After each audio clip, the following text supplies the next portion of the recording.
नाम प्रियवतु श्रीमहासरस्वत्यै नमः। परदेवतामुद्दिश्य परदेवता प्रीत्यर्थं मम भर्ता सह आयुष्यापि वृद्ध्यर्थं दीर्घ सौमङ्गल्य अभिवृद्धिद्वारा वन्ध्य चतुष्टय्य दोष परिहारद्वारा धर्मार्थ काममोक्ष चतुर्विध फल पुरुषार्थ सिद्ध्यर्थं महालक्ष्मी महाकाली महासरस्वती स्वरूपिणी ललिता त्रिपुर सुंदरी देवता संपूर्ण अनुग्रह द्वारा मंडल दीक्षा पूर्वक ललिता सहस्र नाम पारायणं अन्योन्य సహాయేన కరిష్యే. వాచకం అంటే మాట, మాట ద్వారా అనేక పాపాలు చేస్తూ ఉంటాము. ఆ పాపాలన్నీ పోవాలని చెప్పి నమస్కారం చేయండి. ప్రసన్నవదనం ధ్యాయే సర్వవిఘ్నోపశాంతయే. ఓం గురు బ్రహ్మ గురు విష్ణు గురుదేవో మహేశ్వరః గురు సాక్షాత్ పరబ్రహ్మ తస్మై శ్రీ గురవే నమః.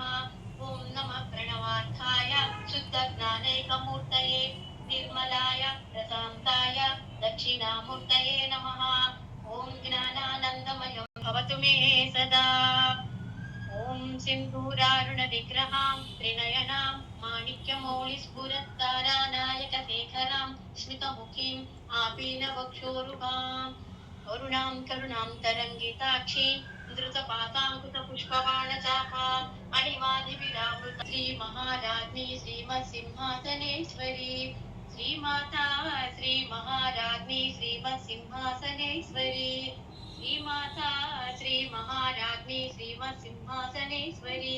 చిదగ్నికుండ సంభూత దేవకార్య సమర్జుత పూజ్యస్థాను సహస్రాభా చతుర్బాహు సమన్విత రాగస్వయా క్రోధాకారాం కుశోజ్వలా రాగశిలా దర్శా పరిభావిత పోల భూః నవ విక్రమ బింబ శ్రీ నక్కారి గదనచ్చద శుద్ధ విద్యాం పురాకారా ద్విజ పంకేకయోజ్వలా కర్పూర వేటికా మోద సమాకర్షతి తుందరా నిజకల్లాపమాధుర్య వినిర్గచ్చపి మంత్రస్మిత ప్రభామూరా మధ్యర్థామే సమానస అనాదరిత సాదృశ్య శుభకర్త్రీ విరాజిత కామే సబద్ధమాంగళ్య